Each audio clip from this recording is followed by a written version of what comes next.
This is a lawnmower, but it's not built to cut grass. This one is built for racing.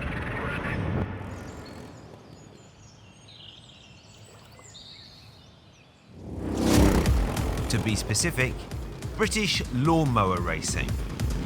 Capable of up to 100 kilometers per hour and with 3 distinct categories. This is motorsport like you've never seen before, and it turns out this has been going on for quite a while. The club started in 1973. The concept was that it should be a serious motorsport, but it was for people who had not much money. Everybody basically had a lawnmower in their shed.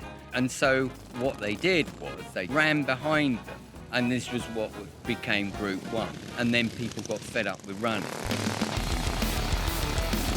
Their founder, Jim Gavin, made it into a serious, recognised motorsport. And it lives on, and it's 50 years since that day. So that's what we're celebrating today, really.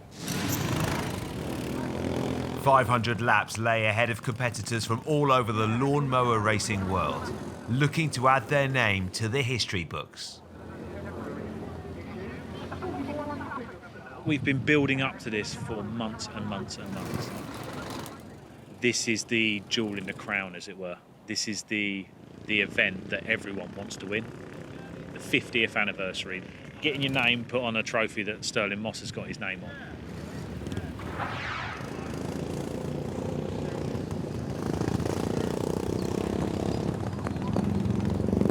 You've got to have a bit of a screw loose, I think, to want to go round a track like this for 14 hours in this case. Yeah, you do need your head tested, but there are 150 people here today, so that goes to prove that it's actually very popular, even though it is a bit of a bizarre thing to actually do. It does seem to appeal to maybe some of the eccentric British, but I think we see people from all walks of life. You know, we had people from Germany, France, Belgium, America, so, you know, the sport is pretty strong all around Europe and the whole world. It can be quite dangerous. There's quite often a few broken bones at the end of an event. Falling off is a bit of an art. You need to detach yourself from the mower without putting yourself in the direct path of an oncoming mower. So I've broken my spine, I've broken my pelvis, and I made my knee 3 times the size it's supposed to be by crashing. I always wanted to be a racing driver as a kid. Racing's a drug. If you're into racing, you're into racing. It doesn't matter whether it's scale electrics or Formula 1. Everybody wants to go faster than the next guy. We just happen to be doing it on a lawnmower. Our track we built in the field here is about 1.4 kilometres long, so, you know, doing 500 laps, you're doing 750 kilometres. We're doing speeds of anywhere from, in the slower corners, 20, 30 mile an hour, to the fast straights, we're doing 50, 60 mile an hour. So doing that 500 times, I think it's 14 hours in all. Yeah, plenty of fuel left, you can run the hours quite easily. We've got 3 different categories of racing lawnmowers. We've got what's known as a Group 2, which is like what you might see on like a cricket green, sort of sit down with a big grass box pulling someone along. Then we've got Group 3, which is, you know, sort of a lawnmower without a bonnet. Weren't very good for cutting grass, but people quickly realised they were quite good for racing actually. And then we've got Group 4s, which probably everyone recognises more like a bonneted lawnmower. Out onto the circuit goes Team Phoenix. Going to try and edge their way into a comfortable position. They've got a slower. So I already do bike racing, I've done a bit of karting, mini motos, BMX racing. So I thought I'd try something different on a little lawnmower.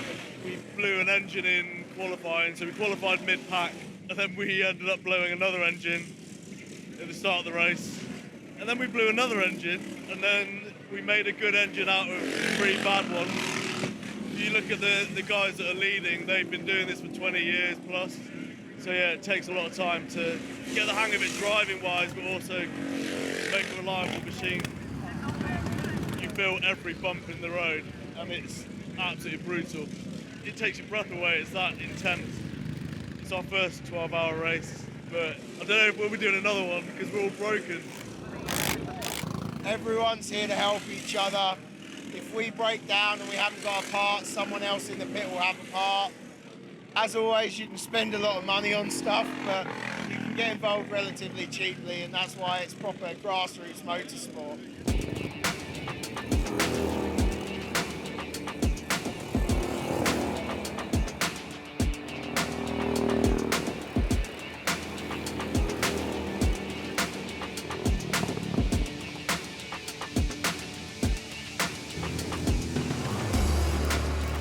The worst time sort of between 2 and 5 in the morning because you're tired, you're just kind of aching, you're not really thinking straight.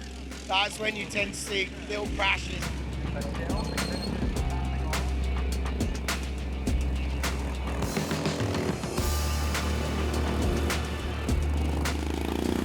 And it's quite interesting when the sun comes up in the morning, actually, because you probably haven't seen that well what you've been racing on. So the first time you go out after the sun comes up, it's a bit like, wow.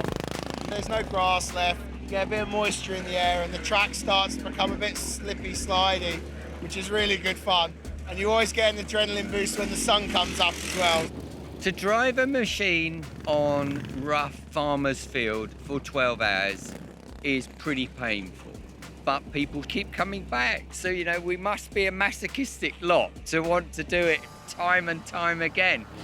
Very bumpy, very achy, hurty. There's no suspension. It's not the most pleasant of experiences. It's like doing 20 to 30 rounds with Mike Tyson. You regret it afterwards, but while you're doing it, you enjoy it. It's addictive. It's addictive. The people are addictive. The sport's addictive. And it's run by some amazing people for the right reasons. There's no sponsorship. There's no prize money, because as soon as you introduce those things, it becomes an arms race, whoever's got the biggest checkbook. We are currently 4 laps in the lead, I believe. If it was the traditional 12-hour, we would have won half an hour ago.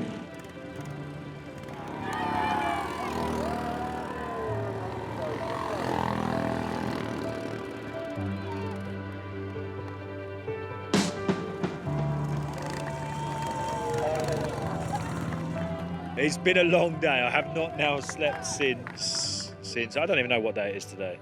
It's Sunday, so I slept Friday, and I've gone round in circles for 14 hours on a lawnmower in a field. So